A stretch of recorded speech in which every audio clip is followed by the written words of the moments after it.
And we went over a couple for Cloud9, but I also want to throw in there some for SKT, right? Wolf on the Lulu. He played so much Lulu. It has not yet found its way onto the ban phase.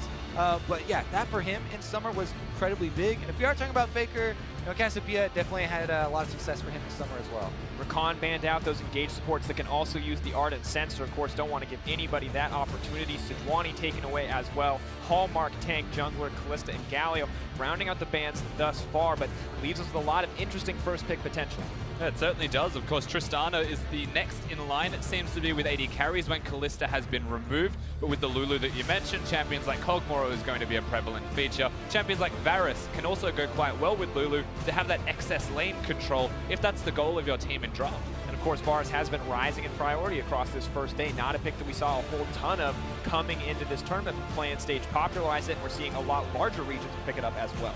And it seems like SKT are pretty comfortable and very happy with their late game and playing into Ardent Sensor and winning 5-on-5s later and playing around objectives. Yeah. So they ban out some early playmaking supports, attacking Smoothie there and attacking some of the mobility here. The Galio that you talked about, Jensen showed in mid lane, Impact has played at top lane. So it looks like SKT are trying to take out any of those kind of surprise cards or big playmaking champions, and just try and grind it down to standard. And we heard it from the desk. So often, if you want to beat a Korean team, well, maybe you can find those leads in the laning phase, but much harder to actually bring it home when it comes to macro. But Cloud9, they're packing some late game punch here already with their first 2 picks. Yeah, I actually do like that they are taking this away from Lulu, mentioned there, for Wolf, and combining that with Tristana definitely has seen success.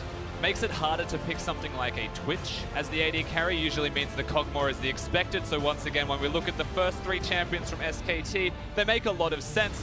Not surprised from Cloud9. When you mentioned Cassiopeia, I had a feeling that this may be the new age Cassiopeia, especially for someone like Faker.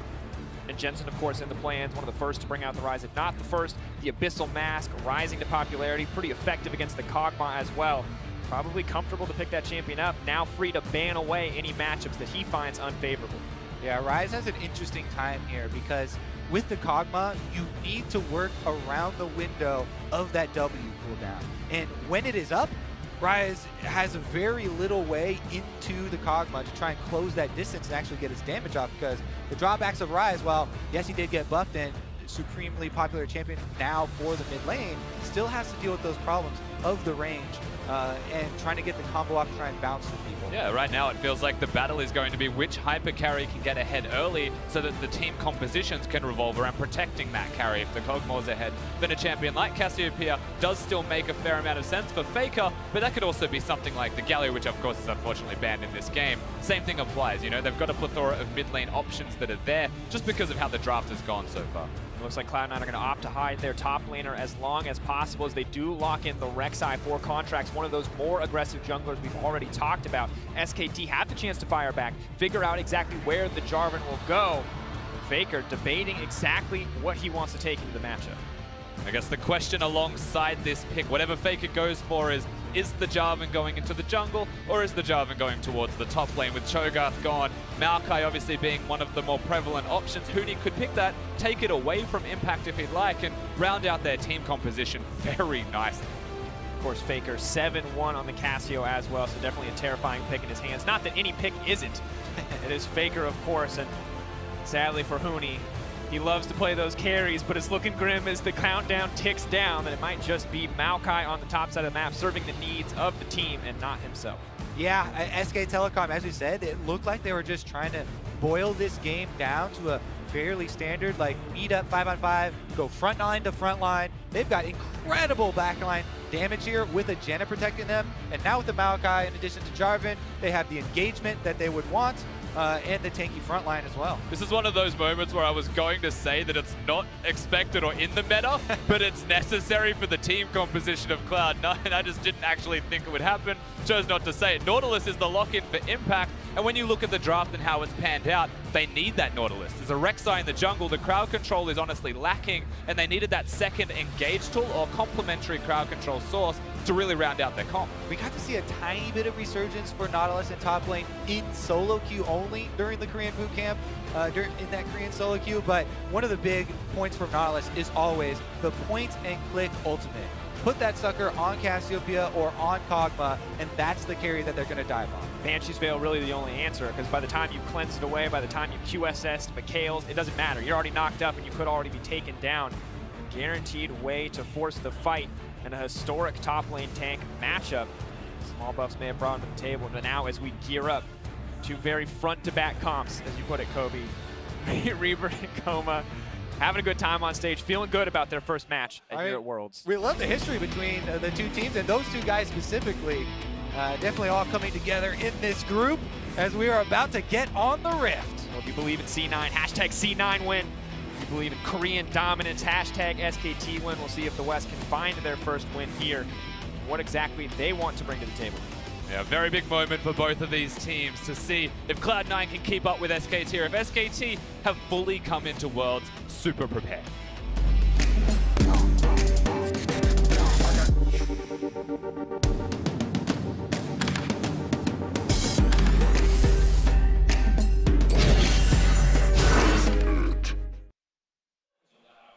Here it is, folks, the 5th game of the day. SKT, representatives from the LCK, Cloud9, representatives of the NALCS.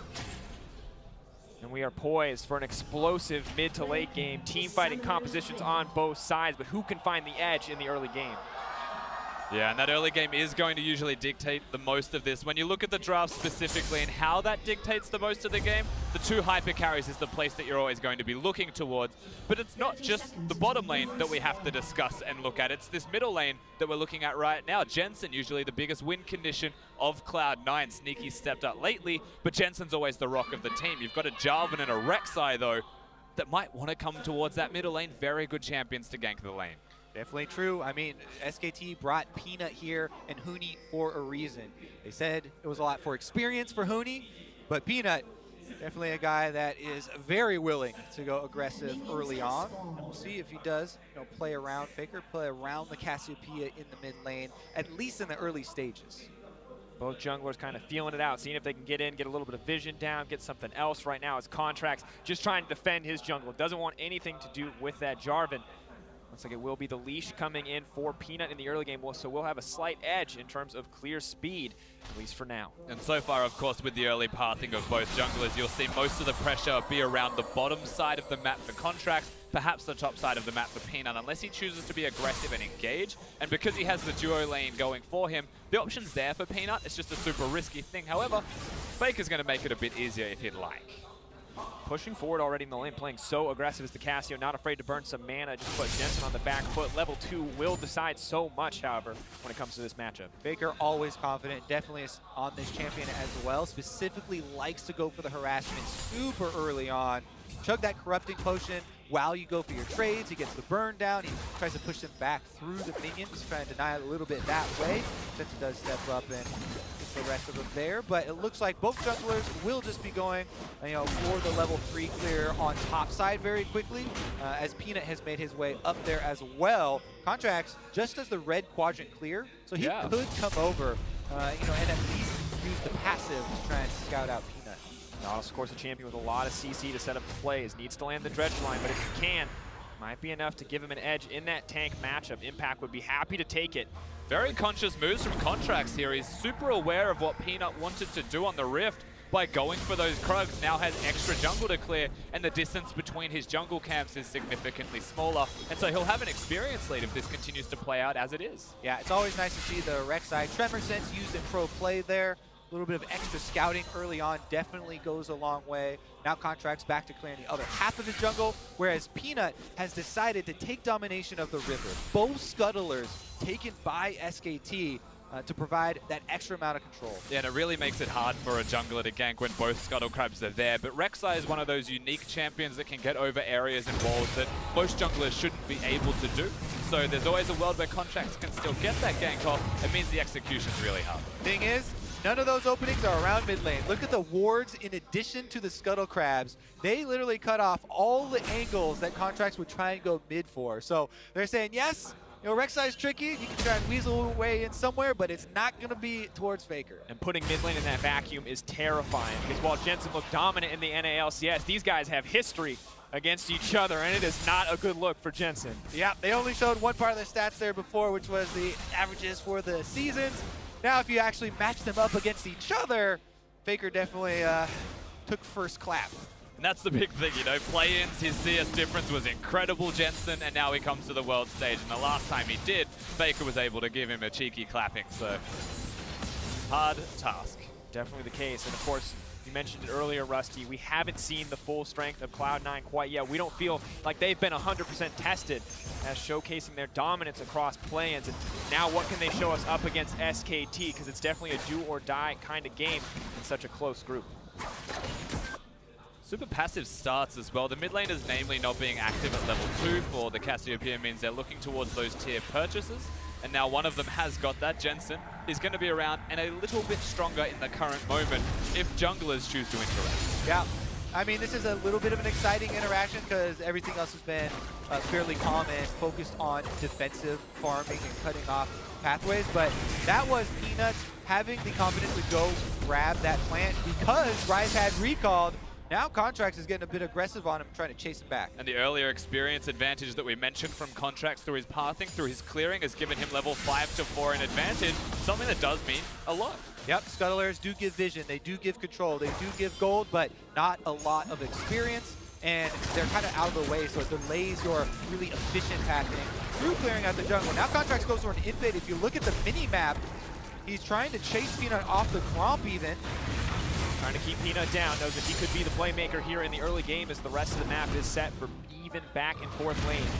Impact was able to come down there from top line to provide that support, and Contractz does have smite as well. Peanut, no vision, and he's gonna wait on that cooldown. Gave it a crack. It wasn't quite the steal, but nonetheless, again, Impact goes from top lane, but the reason he does isn't because he has complete lane control. He chooses to sacrifice a bit of that lane control, maybe a CS here and there, to come and help his jungler to enable him. Yep. Maokai not able to push that quickly early on to punish the roam, and Huni does get the wave up into the top turret here, but Contractz is going over a ward and should be quite safe there for Huni.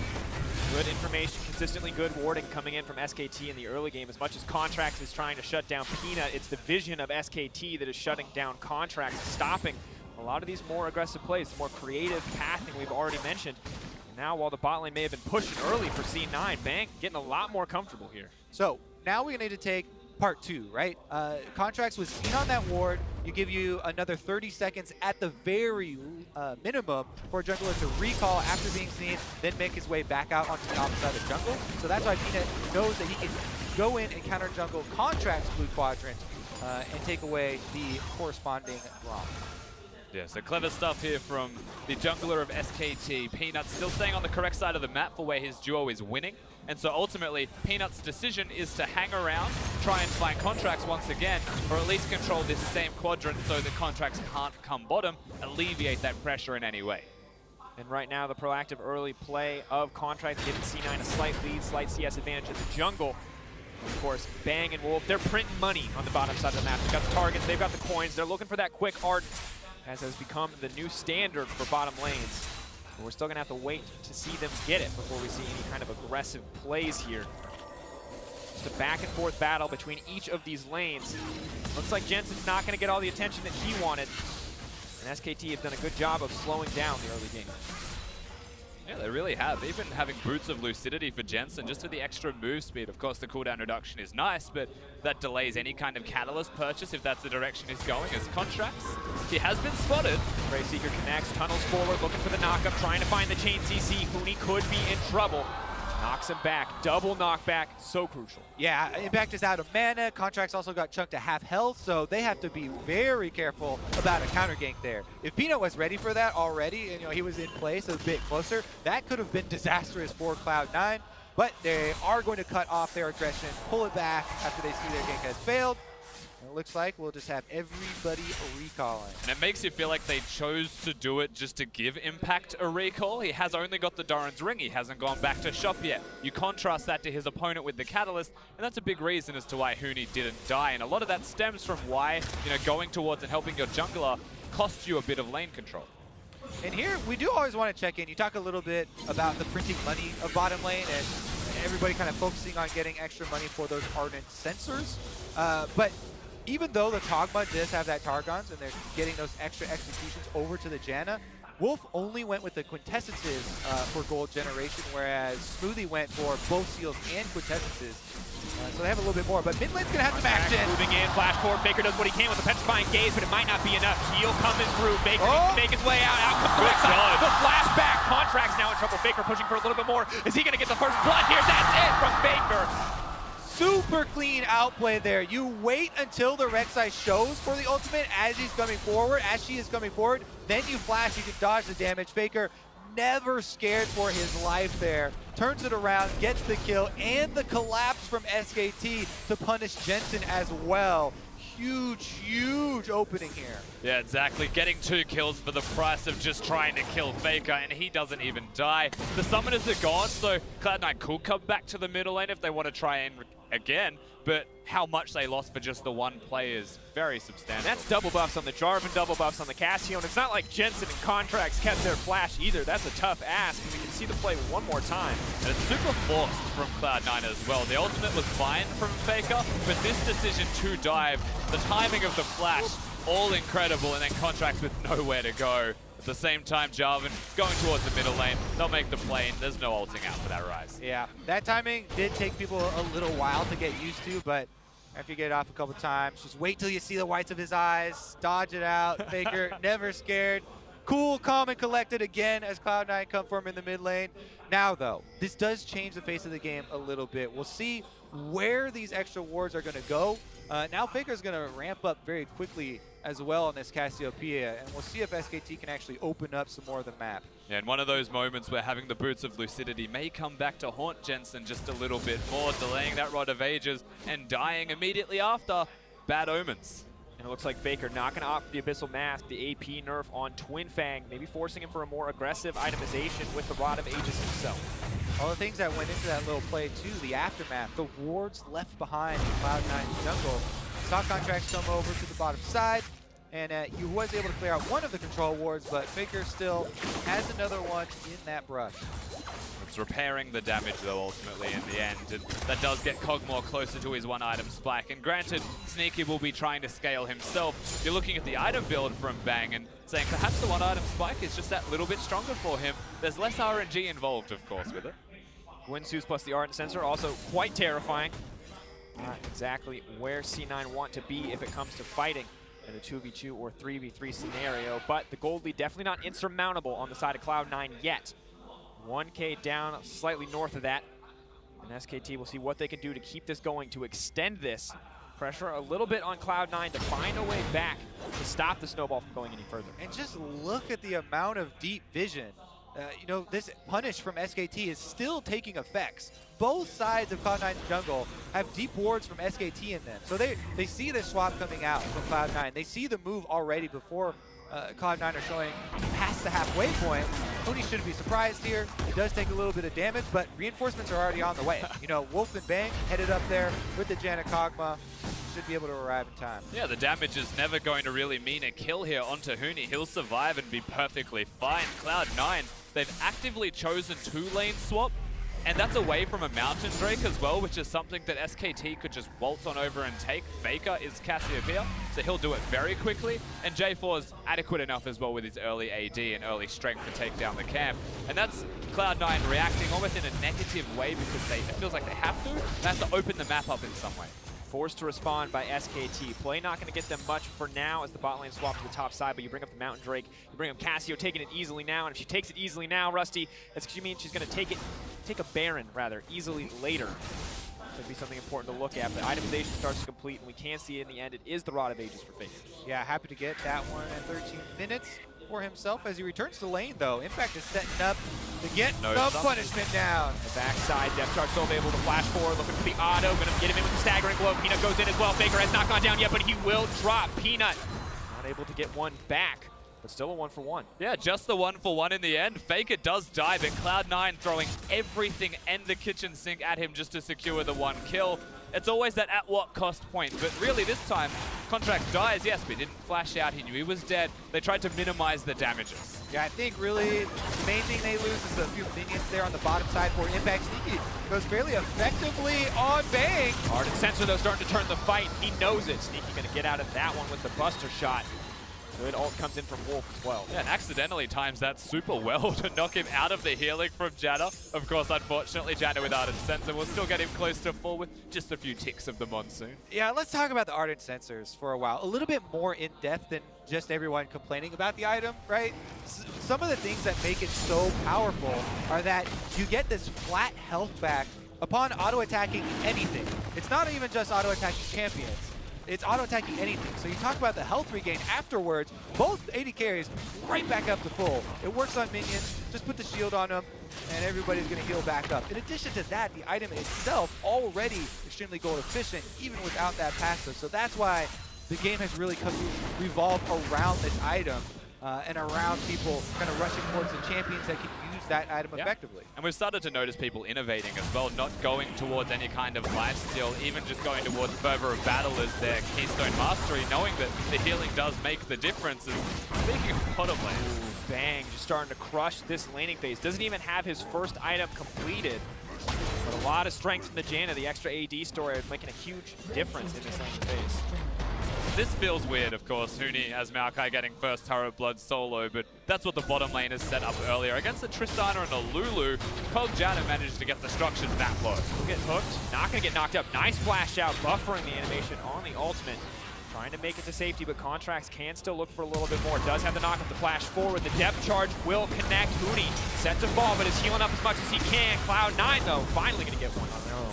So they've been looking for a lot of these kills on the solo laners, and Contractz going aggressively for them. They do finally get one here, but as you said, it feels like a little bit trying to make up lost ground here for Cloud9. Let's see what they can actually do with it, though. Troll Ward does go down. Contractz may find himself alone if Impact finishes that recall. Cassio roaming up as well. Miasma would stop any kind of flash over the wall. Contractz has to run for his life. A solid sidestep, but here comes Faker. He needs to get out of there. Contractz is going to be very difficult for him to get out. There's the Twin Fang, and down he goes. Faker going to grab that one. As we said, you know, Impact was recalling right there, channeling it, and Contractz goes very aggressive. As soon as he sees Peanut, the recall is completed, and they don't have enough intelligence or enough vision to be able to call that Faker as well is down there. So another kill over for SKT. And usually when you don't have enough vision, your answer to that is no. Let's just no bounce. But the way that he went as well, Contractz now bottlenecks himself into this spot that he can't afford to stay at. He will get chased down in the end eventually with no way out. Compliments of course, using that tunnel. The correct answer here from Contractz was to not take the Krugs at all, but he still took the greedy play, took the risky play, and then went the wrong direction as the way out. And you have to respect it, because you know he's desperate to find advantage. He's desperate to find a small edge, but SKT has been there so consistently to punish Cloud9 anytime they overstep, and now it's even on things as small as taking an extra Krug game. Faker definitely getting some good money off of the enemy jungler. That makes things even more difficult. Jensen, he does have the later completion on the Rod of Ages, but he's trying to kind of minimize the deficit there. And let's take a moment to set expectations as we move further in the game. We talk a lot about front-to-back team fighting. We talk a lot about how both of these teams scale up really well. Now, SKT have an edge, but how much does that mean? We're going to have to hold that thought, because in goes Peanut. Sneaky trying to make his way out. Well-timed Buster Shot to get him out to safety. Yeah, good execution from a lane that is currently fairly weak. Of course, the 2v2s have an extensive amount of gold. In goes the hook. Faker going to land the double. He's going to get knocked up. Staggering blow brings him in. Trying to 1v1 Jensen. Faker, can he turn this one back? Jensen's running for his life. He might just get clapped. He's bringing himself out to safety. Faker going to run. He will get taken down. Jensen gets the kill. He threw a Q as he ulted away. A good trigonometry there from Jensen. And he's able to throw up his flare afterwards as well.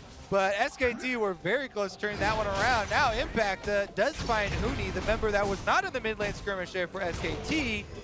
Still going to be able to get back to the minions, though, no problem. Still two tanks fighting. Still not a lot going to happen. But Peanut trying to zone away Sneaky and the rest of the squad as Bang looks to take down the tower. A little bit extra tanky, courtesy of that Target's Brace.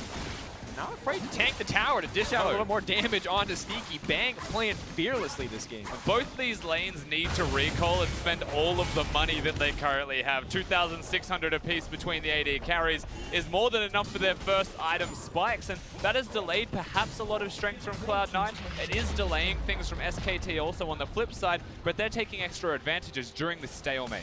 The turrets are definitely becoming a problem here for Cloud9. Already early in the game, we talked about how SKT were taking those openings to put deep wards down, but now the Cloud9 territory more open for them. Here's another look at the skirmish in mid lane. If it was just the 2 versus 2 there, Jensen did get out at the end and throws that you're talking about. Yeah. But C9 also had the earlier support as they had 3 members joining.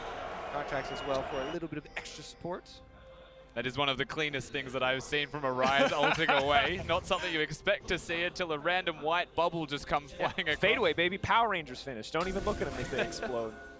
Of course, for Jensen, hasn't found a ton of advantages this game. It was an aggressive 2v2 play in the mid lane that cost them so much, but you can see SKT, this is going to be a hard opponent for them to crack. 17-0 with a 2K lead at 20, and we're about 3 seconds away. They're looking to make it 18. And it's over 2K. Oh no. Grim path. Once again though, the advantage not quite crushing. 2.5K, definitely a significant lead. But until someone takes a Baron, game not decided. However, Cloud9 got to clean it up. They can't afford to keep losing members. Did a sapling just take that blue buff away? I think it did. Let's find out. Well, he doesn't have it. Well, Jensen does not have Rek'Sai doesn't have it. Huni does indeed have the move up there for yourself. We're over here playing League of Legends. Huni's playing 4D chess with his saplings. And SKT are going to grab yet another tower to extend their gold lead. 2K may not have been crushing, gentlemen, but 4K looks to be the case. Now waiting for SKT to slip up, to find an edge, to find an opening. But Bang continues to pressure forward. They finished those early items. The Kog'Maw just keeps getting stronger. Also, with this gold lead and this territory lead that SKT have, Cassiopeia can mosey on down to this Cloud Drake very easily and take up another objective for themselves. So SKT, complete dragon control. They've got the 3 turret advantage right now and the extra gold to work with. So all things are going according to plan here for the defending champs. Faker once again trying to dodge out on a gank. Jensen pushing forward. Faker with no mana should be a good sign for Cloud9, but Wolf is there to back him up to protect the mid laner on the side of SKT. Now it looks like they're looking for the fight. He's got the CC to stop that from happening. No Zhonya's to get out to safety. Jensen's in trouble. In comes Bang on the backside, but Faker gonna grab the kill. Smoothie now running for his life. The twisted advance. The polymorph not enough. Another one taken down in favor of SKT. Really good target selection from Huni to go for the Ryze, interrupt all 3 people's escapes, as Sneaky will do his best to trade. The question is, what will SKT take in response? Sneaky may die, the Baron may die. Well, teleport's coming in for C9, so it looks like Impact at least wants to get in the area. Moment of truth. Baron dropping lower, 6K health, and quickly fading. But Faker with no mana in the bag. Contractz could make it over the wall, but has to watch the miasma. They have to be careful. It's a slow, grindy Baron coming in for SKT. A lot of damage there, dished out by Bang over the wall. Coming down, Peanut looking to get out of the pit. Bang They've still stopped hitting the Baron. 1K dropping, so close to that smite range. Faker doing what he can to zone. Can they steal it back? No, but Contractz still goes over the wall. Tries to go underground, tries to come back up, but it is not enough. SKT gets the Baron. They're gonna grab a few kills as well. Sneaky trying to 1v1 on the wall. Gets tagged mid-air, no chance to escape. SKT dominates. Yeah, not a chance in the world for Cloud9. As far as clean games go, SKT is showing Cloud9 how to play one as well. Just everywhere on the map, every little detail is starting to go in their favor. All of the pressure that they have placed onto Faker, he's able to withstand, withhold, and now come back perfectly fine for it. And now just work with his team. There's a Cassiopeia that's got a 2-item Kog'Maw, who is going to be incredibly powerful with a Janna protecting him. Simple job, and maybe Cloud9 chose the wrong lane. Yeah, you talk about the 2-item Kog'Maw, now it's the 2-item Janna. She has the redemption completed far ahead, of Cloud9. Here goes the aftermath here, which was just kind of scattered, and it just looks so rough there for C9. Sneaky dies as he jumps away. Another auto was already in the air from Bang. They had this disjointed attempt there as they do follow Contractz in, who's going for the steal, which was a little bit late there, and it It kind of feels like this whole game is SKT, the big brother, holding the little brother at arm's length as they try and get a swing in. They're just swinging everywhere. But all of them are missing. And here come SKT, Baroned up, Ornn censored up, and Bang gonna melt this turret. Yeah, and that Kog'Maw range definitely keeping them at arm's reach. Baron buff making it easy as they clean up these tier 2s. Need to break the base. Can't be too hard for him at this point in the game. 8K gold lead, 2 dragons, 2 tower advantage, 9 kills to 3. Definitely that clean game we talked about. And of course, going towards the wit's end while we look at Bang and his item builds, trying to help the magic damage as Huni. Realm Orb comes in. Huni may be trading his life, but what are they going to get back on the side of SKT? Huni running. Huni trying to stay alive, but it's not going to be enough. Buys a bit of time. Cloud9's mission this game is teach Huni. That'll teach you to leave NA. They get a couple kills on the top laner for pretty much the whole game, but SKT are going to take the entire base almost. But they got Huni. They got him. Not the deal. It's their way of saying we miss you, dude. Hey man, it's like a big group hug. Yep.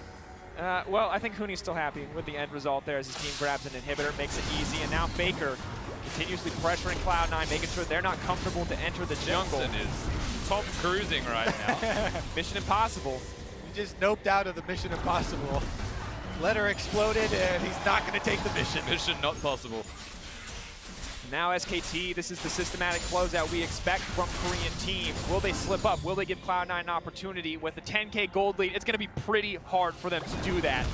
To slowly working their way through these towers. And just with how methodically SKT are playing this, the processes that they're going through right now, just pushing mid lane, knowing that Cloud9 are making the desperate plays, they don't need to change it. Going from mid lane straight to bottom lane. Their top wave is pushing already. That's about a minute away from crashing onto the next turret. If they want, recall, walk back up there. All of these possibilities are there for SKT. Even the Mountain Drake in 1 minute 30 seconds, when you look at Cloud9's vision control, they can't leave their base.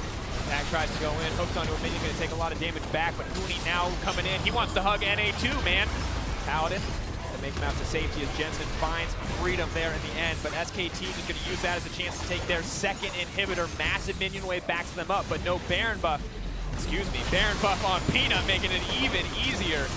Now leaping in, Faker trying to drill out as much damage as possible. Twin Bang hitting home. Bang is going to get hooked up, though. That could be a turning point. Locked in, Sneaky trying to fire back. Wolf is the source of the disengage.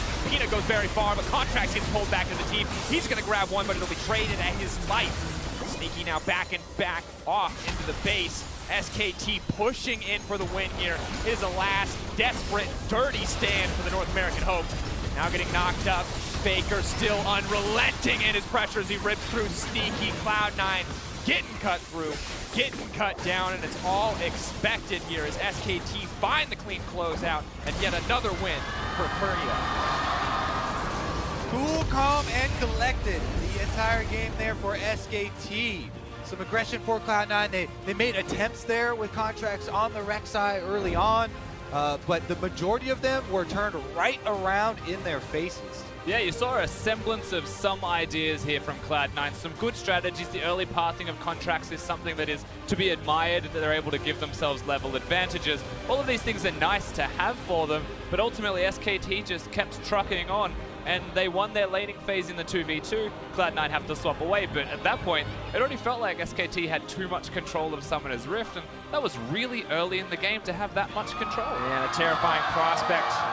Crowd welcoming SKT to Wuhan on the back of that first win, and gotta say, there's few small fumbles in the early game for Cloud9, cost them so much. The 2v2 mid, the gank top when Impact had no mana to follow up.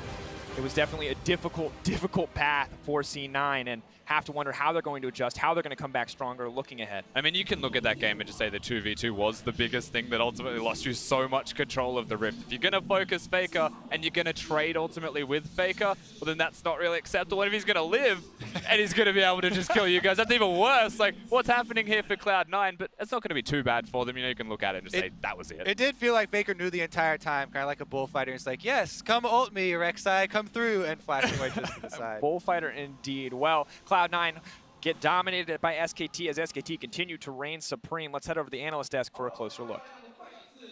Thank you very much, Drakos. Can you get a more quintessentially SKT game than that? Faker absorbing all of the pressure mid. Sure, he dies once or twice, but what he gets in return for those deaths, I mean, it's almost immeasurable. And the scary thing is that it was those old combinations of parts that have always existed for SKT coming together in a way that we really haven't seen from them that commonly in the summer season. Faker repelling pressure, the duo lane doing very well, and Bang being one of the primary carries. It was vintage SKT, and that's scary for their first game at Worlds because they're clearly back and forth.